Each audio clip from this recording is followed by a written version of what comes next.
The year is 1955, and the place is New York City. Devastated residents of San Juan Hill are forced to watch as the homes and communities they had lived in, that they had grown up and raised children in, were demolished and flattened in order to build a place they could never afford to live around. And the worst part was that they were powerless to stop the destruction and devastation being brought upon them by a member of the city government who had never and will never be elected to any office. While the New York of today is a dense jungle of gleaming skyscrapers and a maze of busy streets, in the middle of the 20th century it was a very different place. One neighborhood in particular was turned upside down: San Juan Hill. This community sat in the middle of Manhattan's Upper West Side and was largely African American and Puerto Rican. San Juan Hill, also known as Columbus Hill, had stood for over 100 years and was a hotbed of American art and culture during the Jazz Age. But by 1955, it was considered an eyesore by the city's more elite. Fallen into disrepair and neglected by politicians, it was racked with crime and poor citizens trying to live day to day. That is, until the most powerful man in New York set his sights on the area.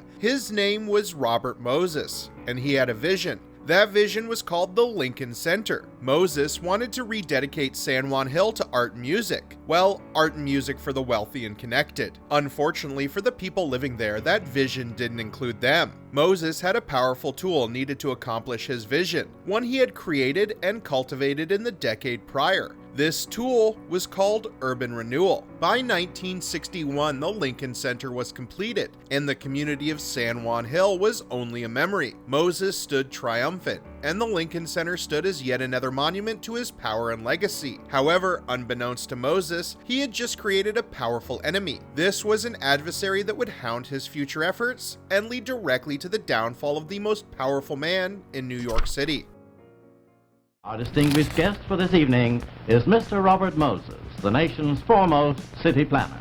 Before we get to that story, first we should look at who Robert Moses was and why he was so powerful. It's not an understatement to say that Robert Moses was at one point the most powerful bureaucrat in America. He would shape not only New York, but the idea of what an American city is as a whole. His influence would extend outward across the nation and is still felt heavily to this day. Robert Moses was born on December 18th, 1888. Spending his first 8 years in New Haven, Connecticut, the young man's life would forever be shaped by his parents' decision to move to New York City in 1897. Moses was well educated, attending several schools and graduating in 1914 with a PhD in political science. He quickly entered politics, drawn to the reformist movement brewing at the time. Moses' first major appointment was under Governor Al Smith. Moses was given the position of Parks Commissioner for the state of New York. He quickly oversaw several major public works projects, building parks, public swimming pools, and other recreational locations. This is also when he discovered a way to expand his own power, by expanding the definition of what a park was. His scope quickly grew to include parkways, which were roadways that offered more leisurely driving experiences. By the start of the 1920s, the automobile was becoming more than a luxury for the rich. Where cars and trucks were once only for the occasional pleasure drive, Henry Ford and his manufacturing revolution had driven the cost of an automobile way down. Now roads were beginning to fill with cars, and Moses would use those roads to change the very shape of the American city. At the time, New York was ruled by the powerful Tammany Hall, a political organization that had long held uncontested power over the city and the state. This was a political society under the Democratic banner, and one that held almost complete control over New York. They were the Goliath to Moses' David, and he would dedicate everything he had to bringing the corrupt political giant down. While working under the governor, Moses would draft a highly influential report on restructuring the state government. The governor would follow his recommendations and reduce the 187 separate departments down to just 18. This consolidation took power out of Tammany's hands and just happened to put a large part of it into Moses' own purview. Moses' biggest victory and least controversial project came during the height of the Great Depression. The stock market crash had sent the nation into economic turmoil. In New York City, one project had been directly affected by this sudden financial collapse. The Triborough Bridge was a massive project to create a connecting series of bridges that would allow free and easy travel between Manhattan, Queens, and the Bronx. It had begun construction in 1929. Unfortunately, this was the day after the stock market crashed. Construction halted, and the unfinished project quickly became known as the Bridge to Nowhere. During this time, Fiorello LaGuardia was elected as New York City mayor, riding a wave of reform. His administration would end up being one of the most consequential in the city's history. LaGuardia appointed Moses to head the city planner's office, and the developer quickly got to work. He turned his attention to the uncompleted debacle that was the Triborough Bridge. Slicing through bureaucratic red tape and acquiring the funds necessary, construction on the bridge resumed under Moses's watch. The bridge was completed and opened on July 11, 1936. Moses had triumphed over a project many had written off, and he had drastically expanded his power by doing it. Moses had been appointed the head of the Triborough Bridge Commission and quickly expanded the scope of this position. When it opened, the bridge was operating on a toll system. This was in order to help repay the debt incurred by its construction, but Moses had other plans for that cash. All the money raised by the tolls were placed in a fund now directly controlled by him. Thanks to his reforms, Moses now had complete control over any new public construction approval inside the city. He also now had his own private fund he could use without mayoral permission. This meant that this unelected man now had total power over what was built in New York City and where, as well as the money he needed to build it. He quickly set about reshaping the city in his own image. Moses's vision of New York was influenced by two major factors: his love of cars and his disdain for minority communities. Theoretically, according to some of the gurus and uplift organizations, we ought to negotiate with every individual until he's happy. Can you imagine when you build anything under those conditions?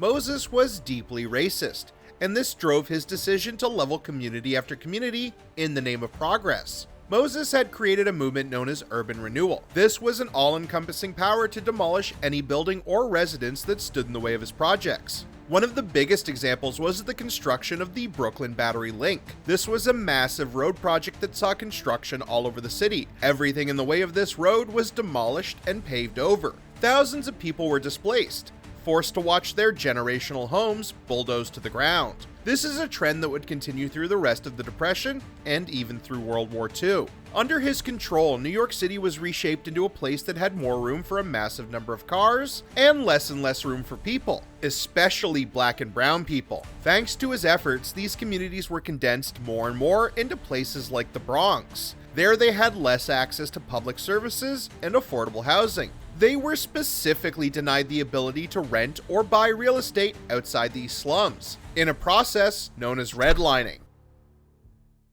By the end of World War II, the city was almost completely reshaped, and Moses had only just begun to exert his power. With the end of the war came a massive effort to reshape cities across the nation, and Moses's New York quickly became the template. Everything was now built around the car. Cities became less walkable, and massive freeways and interstates were constructed. Back in New York City, a new mayor was elected. LaGuardia's tenure had been incredibly successful, and with his retirement, a new administration from his party was elected. William O'Dwyer was inaugurated as mayor in 1946. He had attempted to curb Moses's power at first, naming him to head only 2 of the 3 departments he had wanted. However, Moses quickly pushed O'Dwyer to appoint him construction coordinator, and the new mayor was forced to relent. This was a clear sign to everyone that Moses now held more power than the mayor himself, and he would be the definitive authority in New York. Moses wouldn't waste this power. As construction coordinator, nothing in New York could be built without his express permission. While this was a massive amount of authority for someone who had never received a single vote, it would end up being a double-edged sword. In the mid-1950s, the then Brooklyn Dodgers were in need of a new stadium. Ebbets Field had fallen into disrepair. The Dodgers' ownership wanted to construct a new stadium in Brooklyn, but Moses refused. He was planning his own new stadium in Queens. This led to a very public feud between Dodgers leadership and Moses. The feud came to a head when the Dodgers accepted a better offer by the Los Angeles city government. They moved to the other side of the country, and New York lost one of its 3 beloved baseball teams. Public fury turned on Moses, and his reputation took a major hit. The bad news for Moses continued. Remember San Juan Hill and its demolition in favor of the new Lincoln Center? Well, this event helped galvanize a growing movement against urban renewal. The name had now become synonymous with the idea of big government coming in and stealing people's homes. A key figure in this new movement was a woman named Jane Jacobs. Jacobs was a writer living in New York during this time, and wrote extensively about the downsides of urban renewal in the 1950s. She had publicly opposed the construction of the Lincoln Center and other major projects under Moses. She had grown more prominent to the public through this opposition, and had even gotten the attention of Moses himself. He was not pleased with her, and viciously demeaned and berated Jacobs to the press. He once remarked, "Those who can, build. Those who can't, criticize." New York has too many critics. We ought to get rid of some of them. After the Lincoln Center was completed, Jacobs was furious. She began to dedicate everything she had to stopping Moses from further running roughshod over the rest of the city. She got her opportunity when Moses began planning the Lower Manhattan Expressway. This was a planned expansion of the highway system in New York, one that would have displaced dozens of communities in its path. Jacobs threw everything she had into stopping this expansion. She wrote dozens of opinion pieces against the construction, backed by prominent architects and public figures. She organized mass protests and community events that drew awareness to the historical buildings and private homes that would be forever lost. Jacobs organized a massive march on Gracie Mansion that halted construction on the highway for a time. However, Moses continued to fight for the project, even having Jacobs arrested at one point for attempting to start a riot.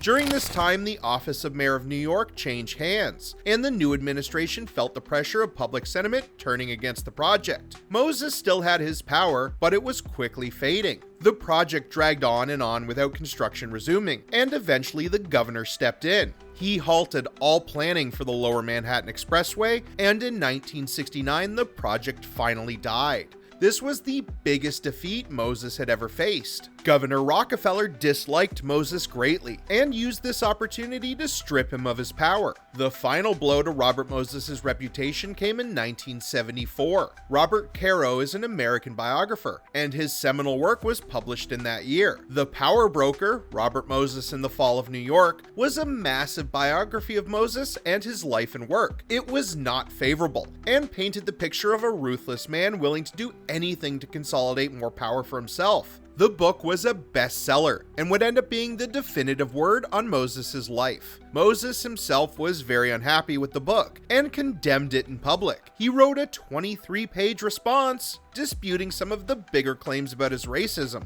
Moses died in 1981 at age 92, but his legacy is still felt today. You can see his influence all over New York City on nearly every street corner. That influence spread out and helped shape what we would know as the modern city. Robert Moses may well be one of the most powerful government officials to ever exist, and he was never once elected to any office. What do you think of Robert Moses and his legacy? Do you know any other ways he influenced the American city? Leave a comment and like and subscribe for more great videos from History Snob. Thanks for watching.